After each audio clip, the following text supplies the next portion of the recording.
ate, marunong ka ba umacting? Ha? Walang script, walang context, action! Hoy! Maharot na babae! Hoy, Bogart! Utang ina, pinagpalit mo ako dito? Bakit mo pinagpalit dyan? Ano to? Hindi nga kita kilala eh. Sino ka ba, Bogart? Bago maging tayo, Kilala yan. ginawa mo yan? Ang kapal naman ng mukha mo, be. Makapal ang mukha mo dito, oh. Ha? Ako? Mas makapal yung mukha mo. Huwag kang magsinungaling dito, Bogart. Tingnan mo naman yung makeup niya nung sa ganda mo. Tubol!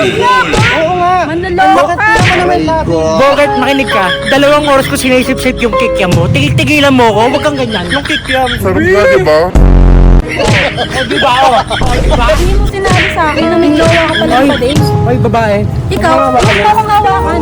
Makapal yung mukha mo. Sino ka ba? Marami Sino ka ba? naman. Sino ako? Gusto mo kiss kita? Ikaw, sino ba ta? Sino ka ba dito? Ang inan to? Excuse me?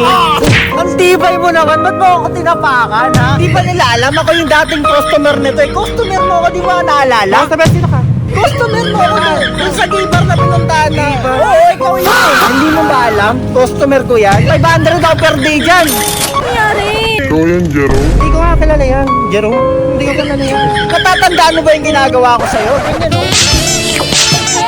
Hindi ko alam yan. Ano yan? Tumingin ka sa kanya. Akala ko sa akin lang. Sa'yo nga lang. Bakit hindi? Hindi mo ba alam? 3 months na yung customer nyo sabi. Matagal na yan eh. Kasi kanina pa. Ito nga oh, stop na namin doon eh. Di ba pala kamumukhaan to? Ha? Kuya? Ewan ko ba? Hindi na madaan lang ang sine. Parati tayong magkatabi. Parati! Kambaho. Yung kikiam mo, minsan, hindi mo nilihunuhugasan. Akala ko sa akin lang ang kikiam mo. Aray ko.